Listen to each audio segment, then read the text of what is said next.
Hi, I'm Dr. Paul Louis Metzger, and I'm the director of New Wine, New Wineskins. Welcome to New Wine Tastings, where every week we'll have an opportunity to engage people from diverse backgrounds, all in the attempt to build relational bridges through Jesus in contemporary culture. We are desirous of the opportunity to engage in deep and meaningful ways, and we're really thrilled and excited to have you with us. Hello, I'm Paul Louis Metzger, the director of the Institute for Cultural Engagement, New Wine, New Wineskins. Welcome to New Wine Tastings, where we are about building relational bridges through Jesus in contemporary culture. And today we're going to be discussing the subject of how to heal hardened political arteries in society. So how do we build bridges? How do we bring our faith as Christians to bear on building bridges? How do we account for the sciences and other dynamics on how to build bridges in our society? Joining me is Dr. Robert Potter, who is both a medical doctor, many years of experience as a medical doctor, decades, I should say, and then also trained in the realm of psychology and ethics and religion. Social psychology is going to be a key theme we're dealing with, and neuroscience, but just practical strategies of how to engage in open conversations in this very politically divisive moment and season in our society. So to play off that theme of how to heal hardened political arteries in society, bear with me as I develop the metaphor, please. So atherosclerosis, is that fine, Robert? Atherosclerosis, sometimes called hardening of the arteries, occurs when fat, cholesterol, and other substances build up in the walls of arteries. These deposits are called plaques. Over time, these plaques can narrow or completely block the arteries and cause problems throughout the body. So with that being said, now I want to make the connection between the arteries in the heart or in the human body, and then also the arteries of our society that keeps the blood flowing, if you will. Something similar can occur in society when various substances, whatever they might be, build up and leave deposits on the walls of societal arteries, and these walls become so expansive that they block communication. The danger exists that our society can have a heart attack and go into cardiac arrest. With this point in mind, I've asked Dr. Potter to share from his work, not simply from the medical sciences here, but really social psychology and the social sciences, and also as a practicing Christian, a lay leader in his own church, on how he navigates these matters, both inside the church and outside the church, and having open conversations in this politically divisive season, so that we might not have a heart attack and go into cardiac arrest in our society. So, Dr. Potter, following the 2020 elections, and we're in the midst of it right now, we're coming to the end of the voting process as far as votes being counted and the like this week. You've shared with me that you are trying to discern how to have conversations, even with your own grandchildren, with a variety of people, but even with your grandsons, whom I believe you're really close to, but how to have conversations on matters of politics and societal issues at large. No doubt you and many others will have opportunity for those conversations at Thanksgiving in some form or another, and that, I suppose, is going to prove challenging in many family contexts, whether they're talking religion and politics over dinner or after dinner. They could actually choke on the conversations, and that could prove very problematic for relationships. So what are your thoughts on how we need to proceed in conversations with family members, friends, and associates when addressing major political and cultural divisions in our society today moving forward? I think it is so critical to have a conversation of this sort.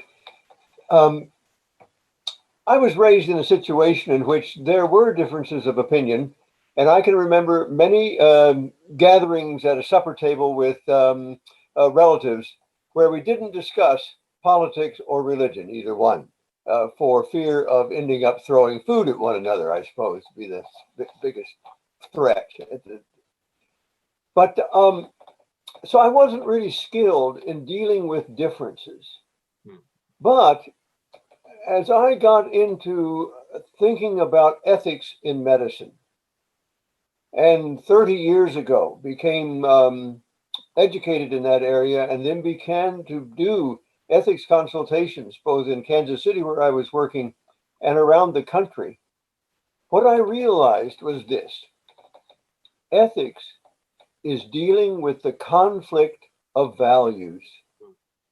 And when the conflict of values becomes, it's us against them, where the differences are so severe that there's no sense of a compromise, I found that it was possible to begin to have conversations, particularly in the medical setting, where a decision had to be made. There was no escaping the notion that a decision had to be made. Therefore, we had to move ahead. Therefore, I was forced to deal with difference. So, just want to set the stage there that much of my professional life within medicine, as I began doing the ethics of medicine, was dealing with conflict and seeing if there is a way to manage the differences, work toward a compromise, and work toward a decision that would be satisfactory for the situation. It wouldn't be satisfactory for everybody in the situation, but it would be satisfactory for the situation. I'll make a distinction on that after a bit. So I began to think about our current situation, where there are so clearly a division within our country about various ways to approach our political life and our life together, and how can we search for the common good. And the first thing that I think about here, Paul, is this: that I, as an individual, need to always keep in mind that I must constantly, honestly do what I'm going to call critical self-reflection. I have a point of view. I got it somewhere from somebody, or I constructed it myself. Somehow I have a point of view. But that point of view, I think each of us, in our intellectual honesty, in our spiritual discernment, we need to constantly be re-evaluating where we are in our perspective. And as I grow deeper in my Christian faith, I realize that there are times in which I have ignored specific features that I should have been incorporating in my point of view. As I've matured, and my position, my perspective, my way of seeing things has changed. And I think that for every one of us who are claiming a Christian background, we need to constantly be in critical self-reflection, so that we are as certain as we can be that we are reflecting not just what somebody told us someday, but what we can discern through the energies of the Holy Spirit, what we can discern of God's will in our life. That's number one. Now, the other things that I'm going to be teaching my three grandsons, I got these three grandsons, 16, going to be 15 in 3 weeks, the second son, and the other one going to be 13 in a few months. These three guys are really, living into a world of constant difference, aren't they? That's the way it is. Diversity is the way life is. And learning to deal with diversity, I think, is something that each of us has to mature into. So what I'm going to tell them is this: when you're dealing with somebody that differs from you in whatever perspective, don't approach them with the goal of changing their mind to agree with you. The first thing you do, and on my judgment, when you're dealing with difference, is ask the other person to explain their position. Tell me what it is that you believe and why you believe it. And I may ask you some questions, not to trick you up, not to conflict with you, but to clarify. I want to be as clear as I possibly can be. What is your position? What is it that makes you different from me? Secondly, or at the same time, you can also think of it, is I need to be clearly expressing to the other person who differs from me my position. And I need to speak that with some humility, not with saying my position is right and yours is wrong, but simply explaining what my position is, giving my rationales for why I hold that position. So there's the first step in dealing with difference is to be sure that the two sides of difference understand one another so that the difference is clarified. That to me is the first piece of business. Clarify the differences. So whenever I think about what can we do as a Christian body, what can we do in our churches, we need to be arranging for folks who differ to be in a space where they can share with one another their positions without trying to persuade one to the other. This is an activity of clarification. To me, that's the first essential step in what we sort of classically call, discernment.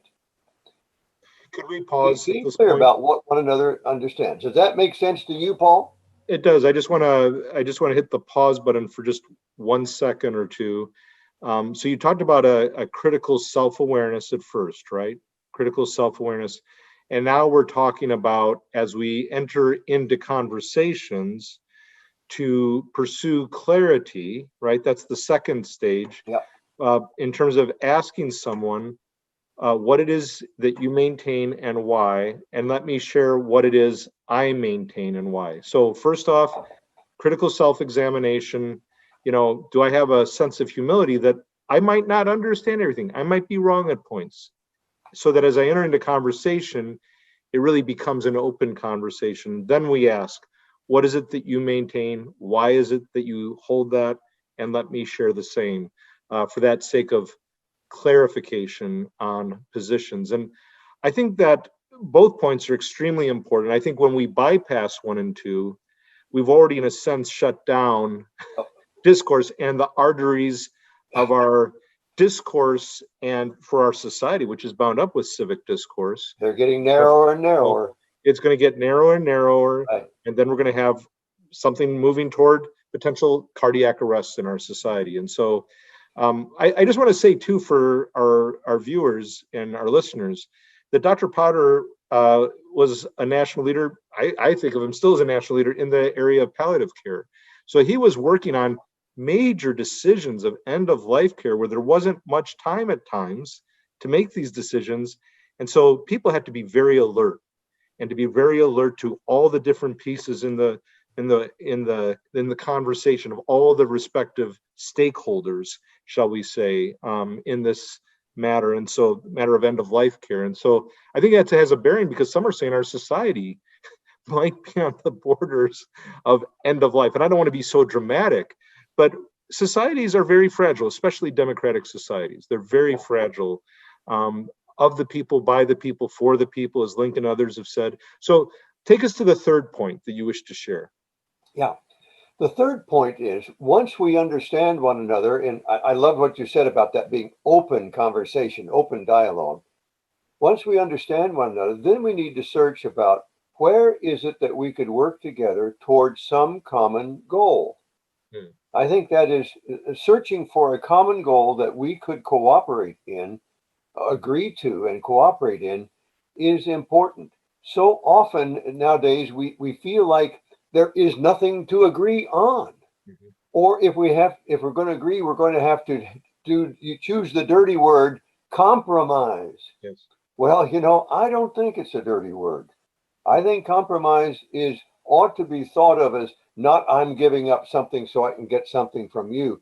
I'm thinking that we can both give up something so that we can move forward towards the common good. And that to me, that's a different way of looking at compromise. It's not my giving up my principles in order to entice you into some kind of an agreement here, but rather we're going to share in the common good and move towards that. So, and for you, the common good, as you're saying that, because I know some of my friends would not like the word compromise, people on the left and the right Right. and the left. But when I hear you saying compromise for the sake of the common good, I think you mean by that also the greater good. Yeah. Common good and greater good. Yeah, thanks for correcting that, because I am so used to saying common good. The greater good is absolutely, in my mind, equivalent to common good. Greater good and common good ought to be synonyms, and I ought to use it more carefully. I appreciate that. I always enjoy talking with you, Paul, because I always learn something. Okay. It's very mutual, very mutual. Right. Yeah, I'll learn to deal with that. Okay, so you're looking for compromise, but sometimes what you discover is that you can't find it. Hmm. So how do you live with diversity and difference? And I think what I find that I have to do, if I cannot find some commonality with the other person, is I need to look again at my critical self-reflection. Hmm. And in critical self-reflection, I have to ask myself, have I adequately exercised empathy? Hmm. If empathy is trying to live into where the other person is living, what they're feeling, what they're experiencing, have I done that adequately? That to me is a key part of this critical self-reflection. Have I done that adequately? And so often, for me at least, what I've discovered is that I haven't really tried to feel what the other one is feeling, experience what the other person is experiencing. I think I don't want to call it a resistance in me, but I think that there's somehow, this is not an easy task to be empathetic. I think empathy is critical in the open dialogue, but to talk about it as something that I can easily, I dislike this phrase, oh, I really understand how you're feeling. Well, I am not sure that that's a good thing to say, because whether you can really understand what the other person is feeling is quite questionable in my mind. Yeah, Nevertheless, could you contrast empathy with sympathy, just in case people well, are wondering? yeah, I need to give you just a little history lesson in philosophy. The word sympathy was used extensively in the 1800s by David Hume and other big philosophers who talked about what they called fellow feeling. Hmm. That is feeling like the feeling of the other person. And that was called sympathy. The word empathy did not exist. In the late 1800s, in the German Romantic literature, there was a new word was invented, Einfühlung. And it was a more intense word to talk about how is it that the other person is feeling, and can you feel what the other person is feeling? An English psychologist, I don't need to bore you with exactly who he was, said that we got to translate that into English, and sympathy simply doesn't do it.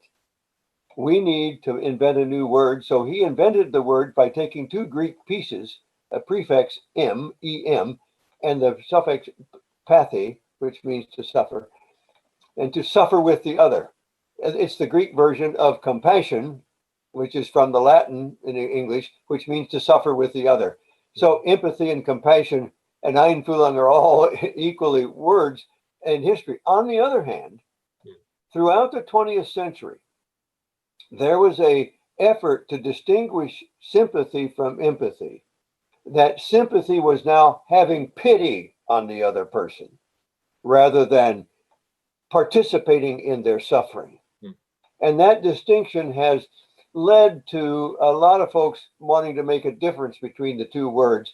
And sure enough, words are what we make them mean, But, historically, I think the two words are so much the same that I don't like to make a distinction. But that's the distinction commonly made, that sympathy is more having pity on the other person. Empathy is learning to feel what the other person feels, to feel with the other person. So that would be my distinction. Do you have any reason to think that that's useful or not?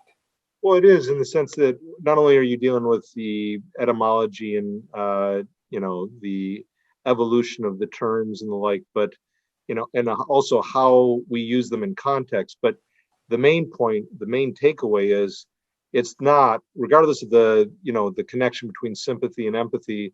From your vantage point, neither is dealing with a pity on or pity for, but really an entering into the other's struggle.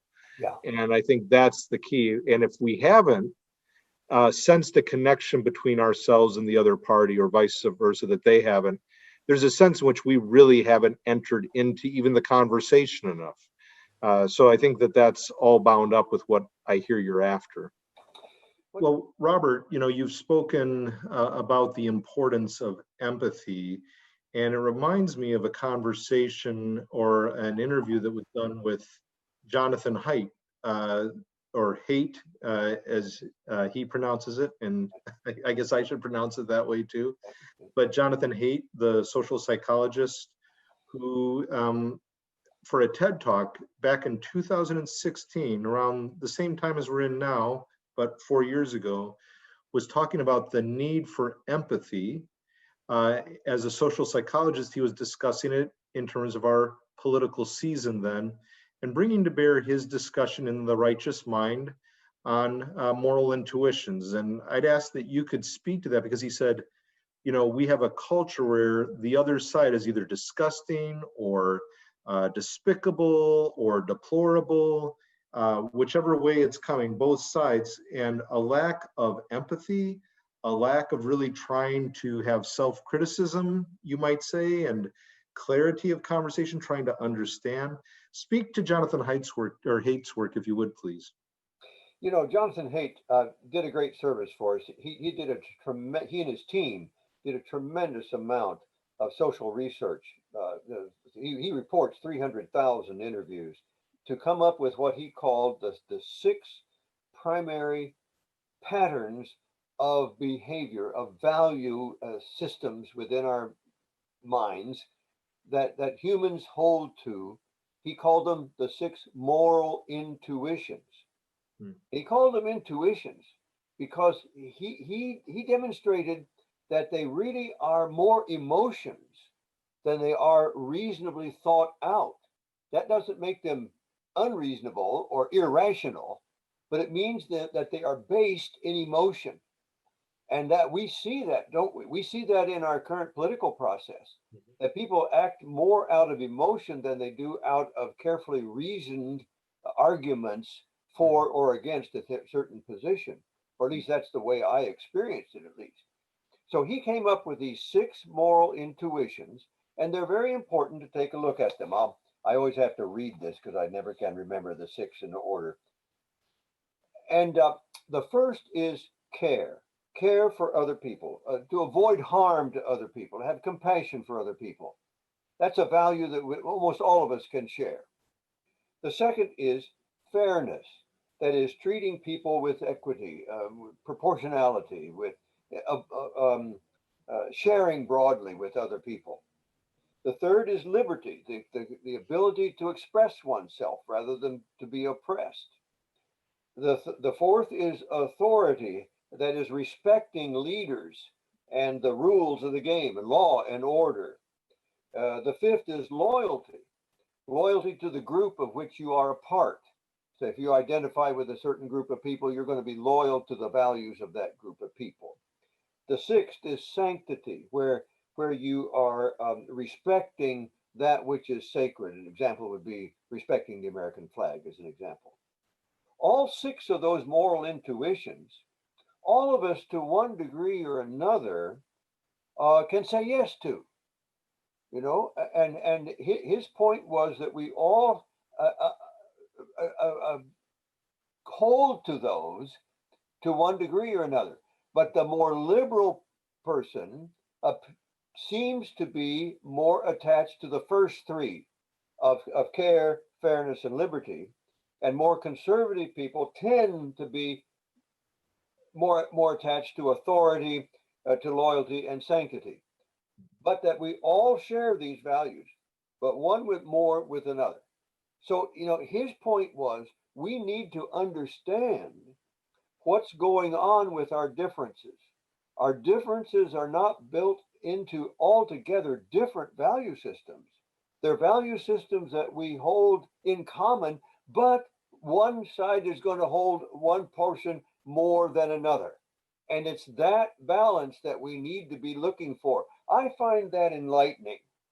Well, That I can now begin to see that what is going on in the mind of that person who differs from me is some of what I believe, but they believe it in more intensely or to a greater degree, or perhaps a little differently than I do. Does that make sense, Paul? It makes perfect sense. So let's go back, just for the sake of the viewer and the listener, to retrace our steps in trying to guard against the building up of those walls, those substances of whatever they might be, of hostility, indifference, or whatever, that makes those walls thicker and thicker of our societal arteries and causes for heart attacks to occur. You've talked about the need for us to become self-critical as we enter into conversations. And that could entail, okay, what are those moral intuitions that I'm always focusing on? Could it be fairness and equity? Could it be loyalty and authority? To be aware of it. And for height or for hate, he's always saying we're all self-righteous, the righteous mind. We all think we're righteous, the other isn't. Maybe I'm not so righteous. Maybe they have moral intuitions. In fact, they do. And to ask them, tell me what matters to you, why it matters, and then we can think through, with your second point of getting clarity, so this is the moral intuition that they're emphasizing, or this is the one. Here's what I'm articulating. Here are my moral intuitions. That shows our connection. So we can be more empathic because, hey, I see some of myself in you, or I see you, and I think that's part of what you're, a big part of what you're getting at here. Absolutely, absolutely. You said it so well. And part of that critical self-reflection that I cherish so much is that as I hear somebody else talking, I say, they've raised a point that I've probably neglected or haven't emphasized enough in my own value system. That's right. It's there. I just have not paid enough attention to it. Yeah. I'm too self-righteous. I only see. Yeah. Yeah, exactly. And the self-righteousness is the exact contra to the humility that we ought to constantly be willing to exist in. Existing in Christian humility, to me, is a tough act, but it's something we need to be working on. And Robert, just again to make the point on the right kind of compromise, it's not trying to lose our convictions. It's when we're talking about the compromise for the sake of the greater good, in pursuit of a better constitution of all of these moral intuitions working together, is what I think you're after. So it's compromising on maybe a limited assortment or configuration toward a greater configuration of these moral intuitions. So I think that's constructive. That's not wishy-washy. That's constructive. Now, I'm not going to pretend like this is easy. Diversity is difficult. There's no question about that. And Haidt understands that too. On the other hand, I have had many experiences of dealing with folks who differ from me in a number of respects about things that are very important. And by understanding where we differ, accepting that we differ, and looking to see where we can cooperate for, as you say, the greater or common good, I have experienced a lot of success in dealing with difference. And I want to say once again that the core of ethics strategy is figuring out how to deal with difference. And when people talk about being an ethicist, it's not figuring out what's good and bad. I'm going to make good choices rather than bad choices. It's more figuring out where do the choices come together to fit the situation. And some choices that I make in one situation won't fit the other situation. And that I need to be so acutely aware of whenever I am dealing with difference. In this particular situation, it could be that the other guy is right, or righter, more right than I am. I just think of the whole concept of justice and righteousness. I'm not much of a linguist, particularly in the Greek language. I read 5 languages, but Greek isn't one of them. That I'm told that the word that is usually translated out of the Greek into English can either mean justice or righteousness. Mhm. And to do things with justice is to do things right. And to do things right, as in our conversation here, what we're talking about right now, is that what we do right is to understand one another, appreciate one another, work with one another, see if there are not ways in which we can come to a common working arrangement so that we can make decisions for the greater good. And that to me is the overall plan. Now, exercising that, of course, is difficult. But I want to come back to my first point, which you have emphasized adequately for me. I think that where the biggest problem is our inability or our resistance to critical self-reflection. If we cannot do that adequately, then we are not going to be able to enter into these open dialogues with the other. We can neither appreciate what they've got to say, nor can we clarify what we think. Critical self-reflection, I think, is at the core of this whole conversation, Paul. Mhm. And with that, yeah, that's critical self-examination, and then the clarity, the pursuit of clarity. All of this is bound up with a certain kind of posture of humility and inquisitiveness. I think it's also, and it's all bound up with what you're saying in pursuit of the greater good, as we even need to articulate what we think the greater good is. Yeah. Right? That I think that what is that greater good, and what am I really after? What's my end game, if I could put it in those terms?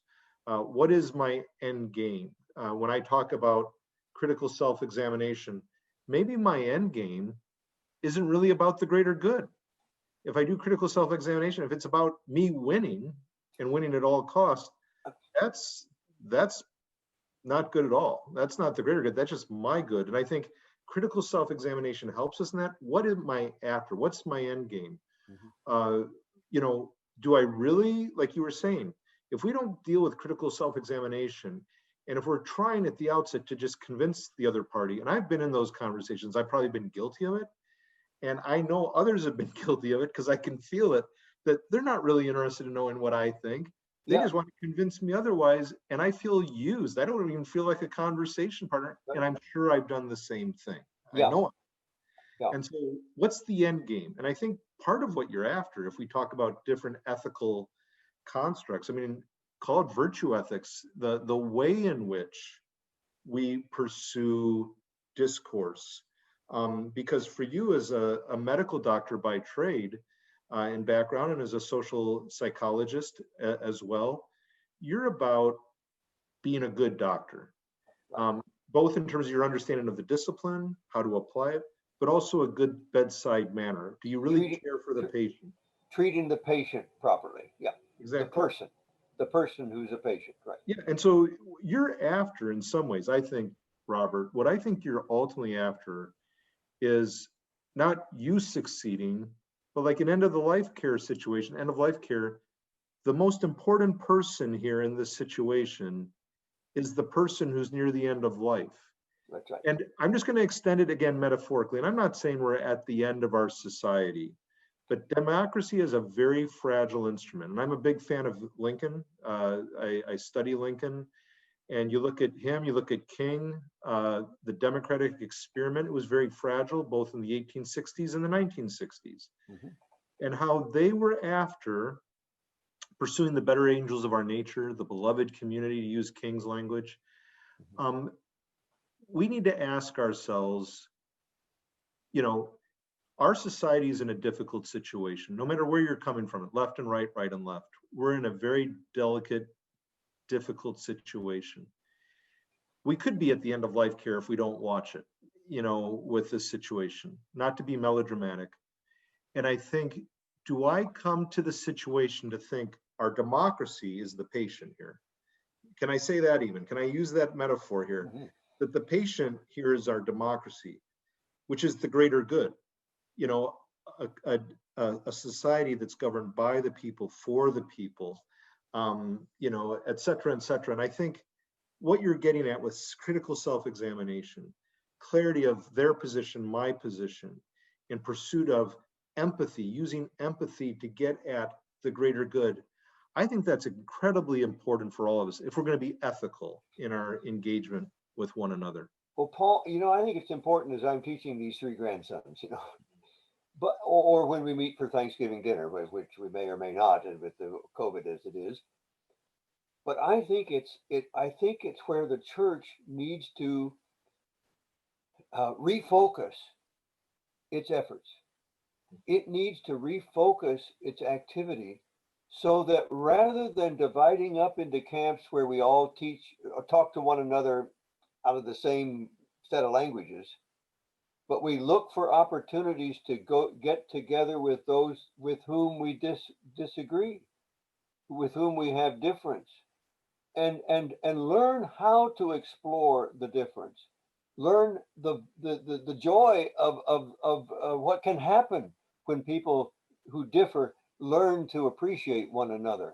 I think this is not something that the church, at least that the churches I've experienced, know very much about how to do.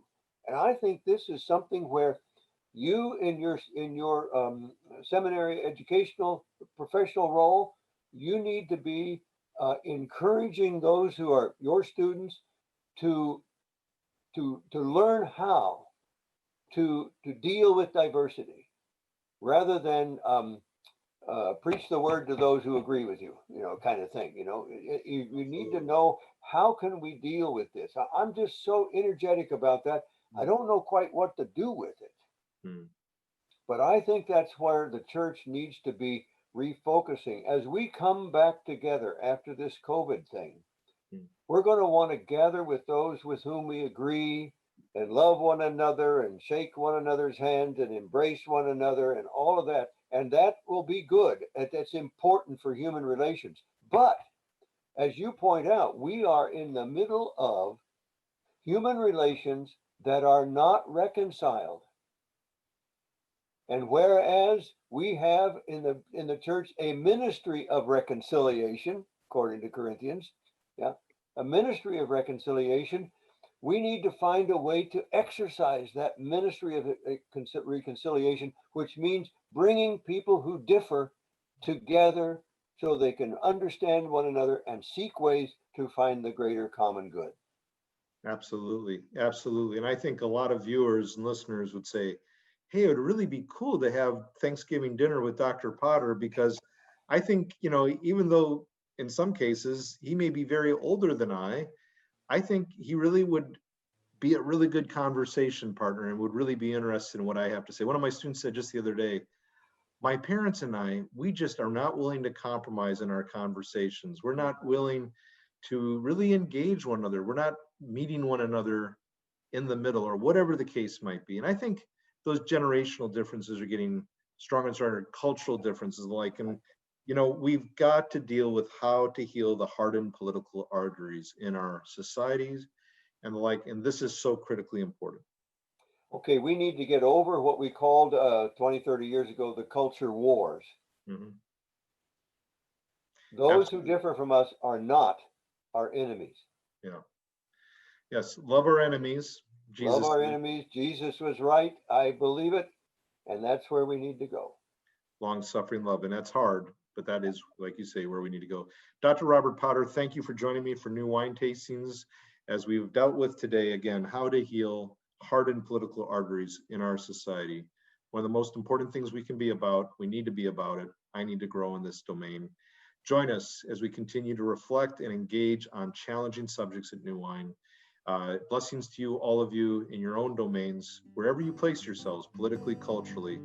We really pray God's blessings on you, and as we pursue the greater good together. All the best. Goodbye. God bless us in our differences.